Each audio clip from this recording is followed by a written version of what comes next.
সুন্দর ছানমানিয়া, বাহ, আচ্ছা দেখতে তো কত সুন্দর। তুই দূরে দূরে কথা বলতে পারিস না? এই তুই একটা গান শোনাতে পারবি?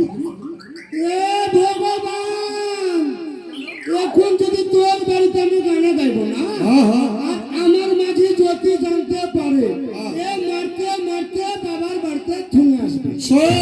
ভয় নেই, তোর মাঝি আমার কাছে টাকা নিয়ে গেছে নদীর ধারে হার কুড়াতে। তাহলে কি টাকা নিয়ে? তুই ওকে টাকা দিলি কেন?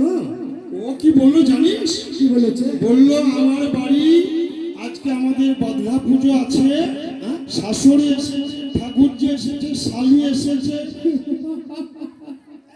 এ ভগবান, কাঁদছিস কেন রে?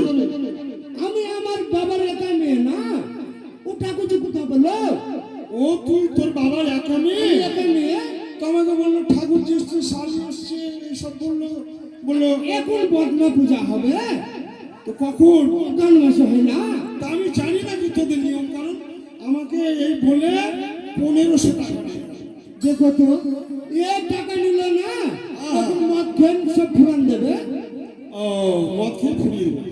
আচ্ছা শোন মাঝি না বিধান, একটা কথা বলছি। গায়ে হাত দিবে না। ওই মানে গায়ে হাত তো চলে যাচ্ছে বুঝলি। বলছি যত টাকা লাগবে তোর টাকা আমি দেবো, তুই একটা আমাকে গান যদি শুনিস। না, আমি গান শোনাতে পারবো না, যদি জানতে পারে। আর আমাদের মাঝে তো এই মদ খায় না, ও বোতলের বোতল মদ খায়।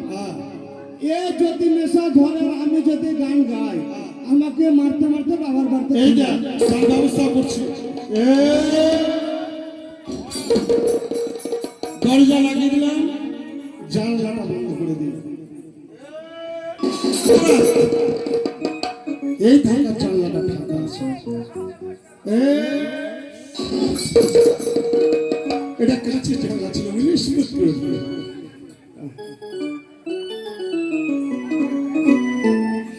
এই নয়নের বান কঠিন বান। তাহলে